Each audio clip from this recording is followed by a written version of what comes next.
It's time for the Longines Chronoscope, a television journal of the important issues of the hour, brought to you every Monday, Wednesday, and Friday. A presentation of the Longines Whitnor Watch Company, maker of Longines, the world's most honored watch, and Whitnor, distinguished companion to the world-honored Longines. Good evening, this is Frank Knight.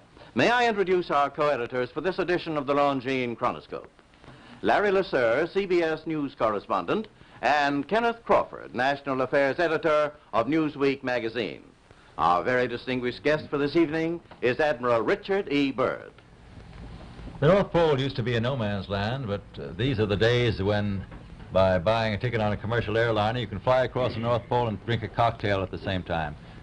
You know, only 60 or more years ago, about 35 years ago, our guest tonight found out whether there was any land north of the North American continent.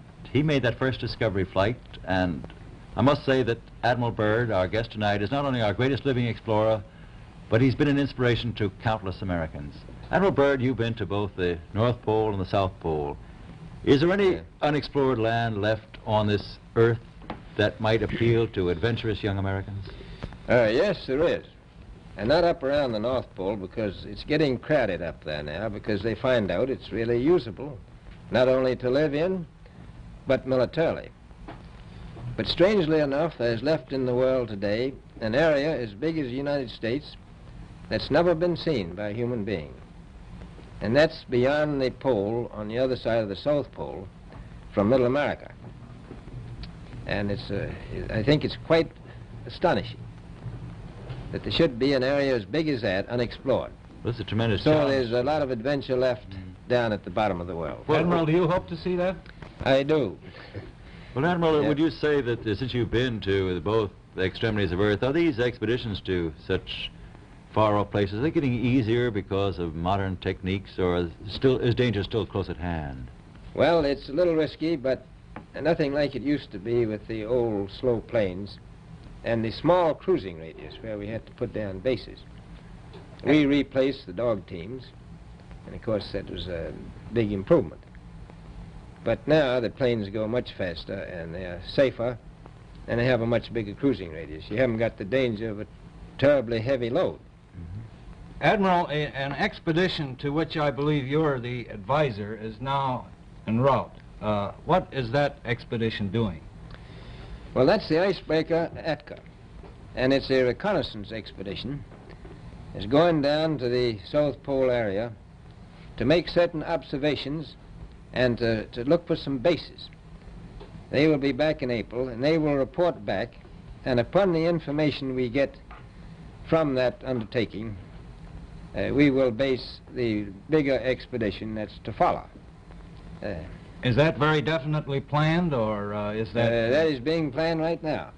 So I'm willing to say to you that there will be a number of expeditions that will follow, I think, year after year, at the bottom of the world, because the government has really become interested. Well, Admiral Byrd, I can understand, I think everybody can, the interest in the North Pole because it's so near our greatest challenger, Soviet Russia, but why this interest in the bottom of the world? Nobody living down there, is there?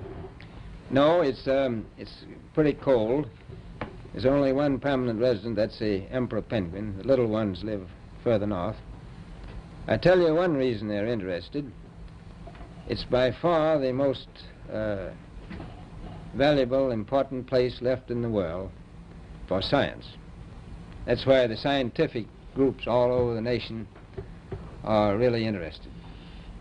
But more important than that, it has to do with the future of the nation, those to come after us, or even during your lifetime, because it happens to be an untouched reservoir of natural resources. And, you know, as the world shrinks with an ever-increasing acceleration, far-flung places, once useless, like we thought the North Pole was, and no man's land, become very useful. The bottom of the world will be important, not only to us, but to our allies. I was going to ask you, does it have military importance? It has some, and as the world shrinks, it will continue to shrink with an ever-increasing acceleration. thus bringing these places closer.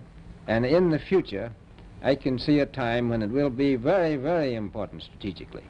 Well, has the development of air power increased the strategic importance of places like the very much Palmer so. Peninsula, we'll say? Very much so. Even now, if anything happened and we lost the Panama Canal, we would have to control the islands just north of Antarctica, which are part of Antarctica, and between there and Cape Horn.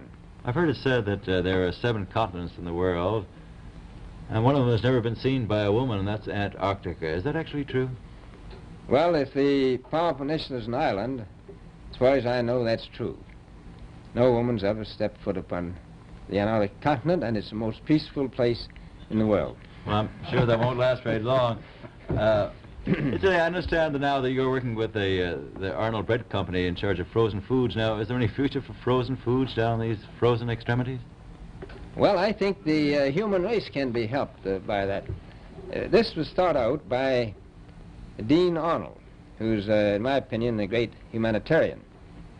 He learned that we went down there after 4 or 5 years and finished a meal that we had left there on the table when we had evacuated Little America. Everything was perfect, including the bread. So he got the idea of this frozen bread, and already he sent some to Europe, and it worked very well over there for some of the starving people. So you can store it down to the Antarctic, and against the lean years, and you wouldn't have any people in the world really starving if you did that. Yes, in the event of an atomic war... You stay there forever. Admiral, you speak of the resources of Antarctica. What are they? What are the natural resources there? Well, we've found enough of coal within 180 miles of the South Pole in a great ridge of mountains. It's not covered with snow, enough to supply the whole world for quite a while. Well, that's the coal. Now, there's evidence of many other minerals. We are pretty sure there's oil. Now, that coal shows the bottom of the world. Now, by far the coldest spot in the world. Where that coal is gets 100 below zero in the winter. Well, it was once tropical. So we think there's oil there, and there's evidence, probably uranium there. Is it any secret? Is there uranium there? That would be the only thing that would be practical to actually go after, I suppose. Everything else would be economically unfeasible, wouldn't it? Well, as we recklessly expend our resources, the time will come when we'll have to go after that stuff down there. Well, you know, I avoided what you said about uranium. I'm not sure about that. I don't want to have the world fight over the Antarctic. Admiral, is there a competition among other nations to try to get information about Antarctica and possibly to secure some of these resources? Well, yes. There are now 7 nations very much interested. Russia is interested tremendously. That I'm sure of. Australia has an expedition down there. The Argentine, the Chile, New Zealand, Britain, and so on. Now, you can understand those people down there being interested because they live down there, the New Zealanders, the Argentinians, the Chileans, and the Australians. And so we don't do much about claiming anything. Admiral, you make this sound a little crowded. Are there that many expeditions now there or en route there? Well, you know, as I said, it's the most peaceful place in the world, but I don't think it will be for long because of this intense interest on the part of other nations and this nation. Well, Admiral Byrd, are private expeditions a thing of the past? Is expedition and exploration, making expedition and exploration now purely a government function because of the tremendous cost and organization? No, I don't think so. I think down south it may be more or less a thing of the past, but not other expeditions that go. There's a lot of them go north now. This latest expedition now on the way is a government expedition, I take it. Yes, that's the government. Byrd, may I ask you, is there a great difference between the top of the world and the bottom of the world? There is. Now, the North Pole is the center of an ocean 10,000 feet deep. The South Pole, the center of a plateau, 10,000 feet high. The North Polar Sea is surrounded by continents that are slightly frozen.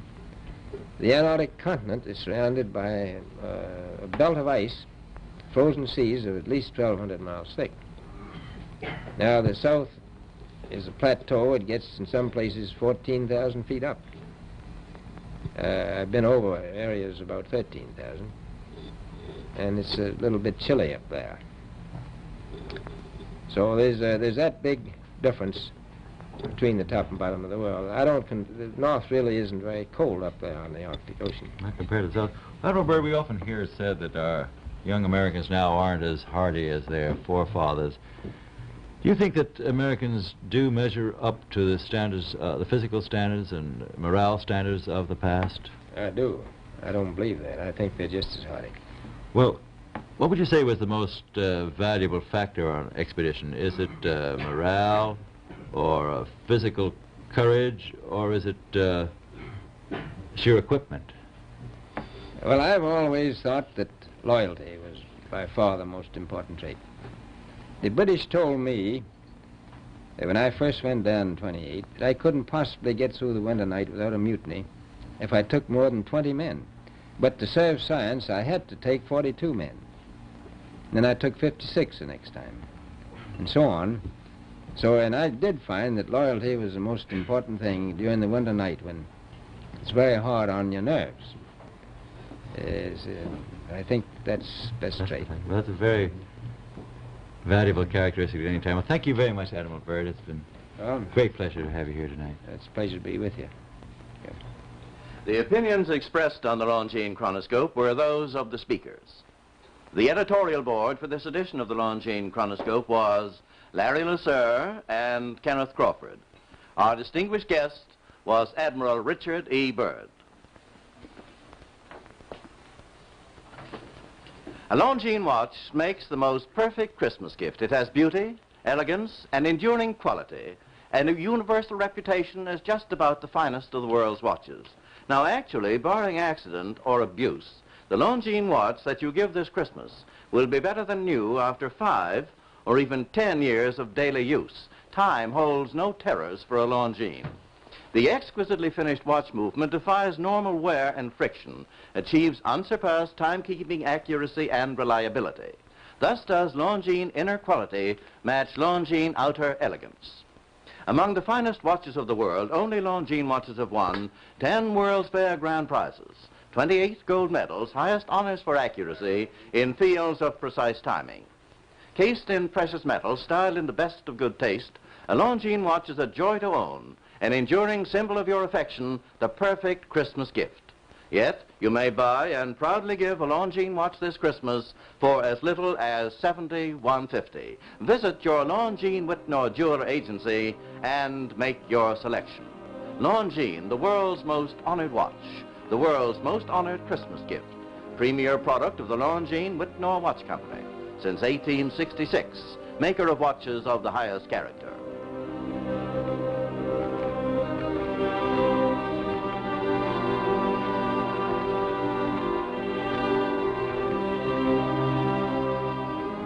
We invite you to join us every Monday, Wednesday, and Friday evening at this same time for the Longines Chronoscope, a television journal of the important issues of the hour, broadcast on behalf of Longines, the world's most honored watch, and Whitnor, distinguished companion to the world-honored Longines.